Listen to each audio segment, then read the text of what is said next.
Telugu Desam party నాయకులకు, కార్యకర్తలకు, Telugu Desam party అభిమానులకు, నారా నందమూరి అభిమానులకు, అదేవిధంగా తెలుగుదేశం పార్టీ మిత్రపక్షమైనటువంటి జనసేన నాయకులకు, అన్ని రాజకీయ పార్టీలోని మిత్రులందరికీ కూడా భోగి, సంక్రాంతి, అదేవిధంగా కనుమ శుభాకాంక్షలు తెలుగుదేశం పార్టీ నాయకులందరి తరఫున తెలియజేస్తున్నాం.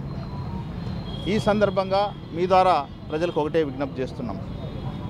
గత 5 సంవత్సరాలుగా మనం రాతి యుగంలో నివసిస్తున్నాం. రాతి యుగం అని ఎందుకు అంటున్నానంటే, ఎక్కడ ప్రజల్ని కానీ ఎవరిని కూడా ఇప్పుడున్నటువంటి జగన్ అంటే ముఖ్యమంత్రి హోదాలో ఎవరిని గౌరవించలేదు. అన్ని వర్గాలని అవమానించాడు, మాట్లాడితే కేసులు పెట్టాడు. మరి ముఖ్యంగా పత్రికా స్వేచ్ఛను అరిస్తూ ఏది మాట్లాడకూడదు, ఏది రాయకూడదు అనేసి ప్రత్యేకంగా పత్రిక ప్రింట్ అండ్ ఎలక్ట్రానిక్ సంబంధించినటువంటి సోదరులందరి మీద కూడా ఒక జీవో తీసుకొచ్చాడు. అంటే వాక్ స్వాతంత్రాన్ని కూడా ఆయన హరించేశాడు. మాసాడు అడిగినటువంటి దళితుడైనటువంటి సుధాకర్ గారిని గుండు కొట్టించి ఆత్మహత్య చేసే విధంగా చేశాడు. బీసీలు అవమానించాడు, మైనార్టీలు అవమానించాడు, ఓసీలు అవమానించాడు. ఈ రకంగా అన్ని వర్గాలను కూడా ఇబ్బంది పెట్టాడు.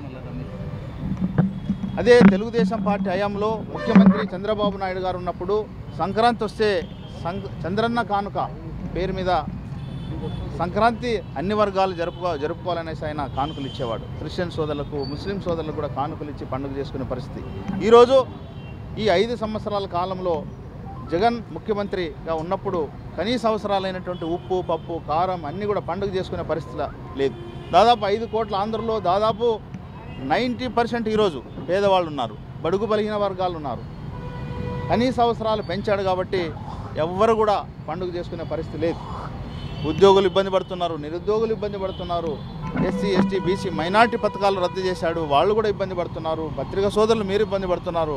కాబట్టి అన్ని రకాలుగా 5 సంవత్సరాలుగా ప్రజా వ్యతిరేక విధానాలను అవలంబిస్తూ నిరంకుశత్వ పాలన సాగింది. కాబట్టి ఈ 5 సంవత్సరాలు ప్రజా వ్యతిరేక విధానాల్లో అవలంబించినటువంటి విధానాలను, జీవోలను మీరు చూశారు. ఇప్పుడే మా తెలుగుదేశం పార్టీ నాయకులందరూ కూడా భోగి మంటల్లో దగ్ధం చేశాం. అందుకోసమే నేను రాతియుగం అన్నాను.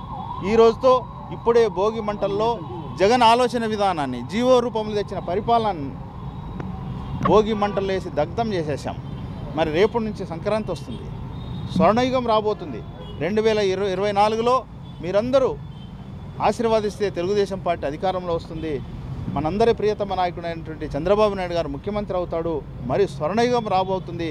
స్వర్ణయుగం రావాలంటే మీ అందరూ ఆశీస్సులు కావాలని నేను కోరుకుంటూ మరొకసారి అందరూ కూడా సంక్రాంతి శుభాకాంక్షలు మీ అందరి ద్వారా తెలియజేస్తున్నాను. Thank you. మరిన్ని వీడియోస్ కోసం ఛానల్ ని సబ్స్క్రైబ్ చేయండి. లేటెస్ట్ అప్డేట్స్ కోసం వాట్సాప్ ఛానల్ ని ఫాలో చేయండి.